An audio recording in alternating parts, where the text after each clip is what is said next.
আপনারা বিগত দিনগুলোতে বাংলাদেশের গণতান্ত্রিক আন্দোলনে যে ভূমিকা রেখেছেন এটা নিঃসন্দেহে অত্যন্ত উল্লেখযোগ্য এবং আমার বিশ্বাস যে আগামী যদি কখনো ইতিহাস লেখা হয় গণতন্ত্রের আন্দোলনের সংগ্রামের সেই সময় আপনাদের যে অবদান সেই অবদান সেখানে লিপিবদ্ধ থাকবে।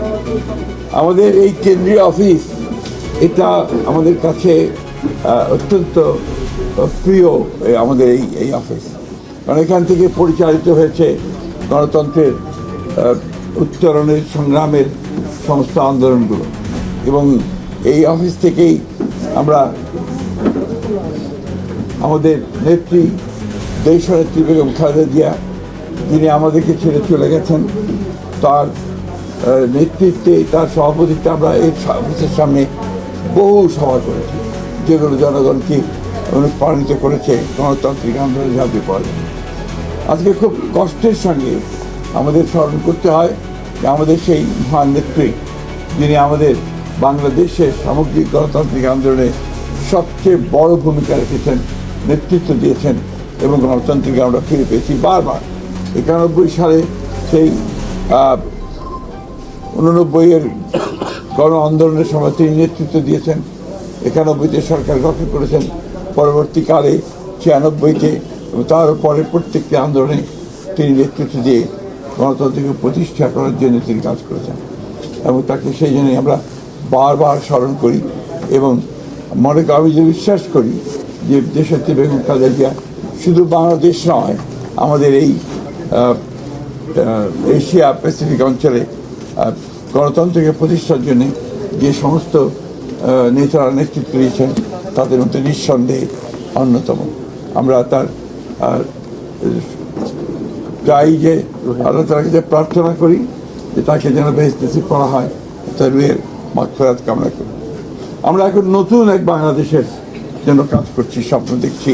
আমাদের নেতা, আমাদের তরুণ নেতা, আমাদের দলের চেয়ারম্যান এবং বর্তমান প্রধানমন্ত্রী তারেক রহমান সাহেবের নেতৃত্বে এবং অতি অল্প সময়ের মধ্যেই তিনি যে দেশের মানুষের মধ্যে যে একটা অবস্থান করে নিয়েছেন যে তিনি কাজ শুরু করেছেন এবং কাজ করবেন এবং তার বিভিন্ন কর্মপদ্ধতিতে সেটাই প্রমাণিত হচ্ছে।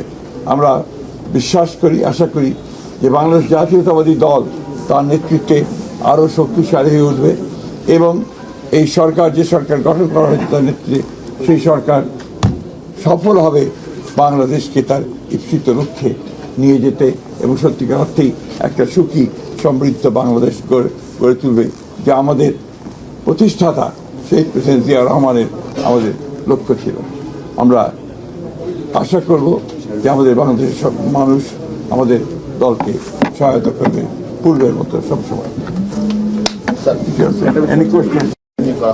তার মানে কি স্থানীয় সরকার নির্বাচন থেকে পিছিয়ে যাচ্ছে কিনা?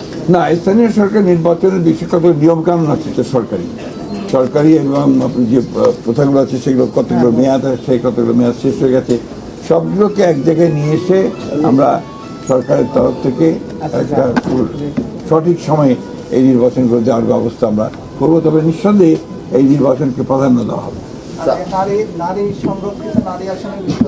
এটা তো আপনার পার্লামেন্টের সিদ্ধান্ত হবে, আপনার যেটা হওয়ার পার্লামেন্টের। এটা তো আপনারা সবসময় জানেন যে তাদের জনগণের সঙ্গে সম্পৃক্ততা থাকতে হবে, রাজনীতির সঙ্গে সম্পৃক্ত, দলের সঙ্গে সম্পৃক্ততা থাকতে হবে। আমাদের দলের পক্ষ থেকে যারা দলের সঙ্গে সম্পৃক্ত আছেন তাদেরকে প্রাধান্য দেওয়া হবে।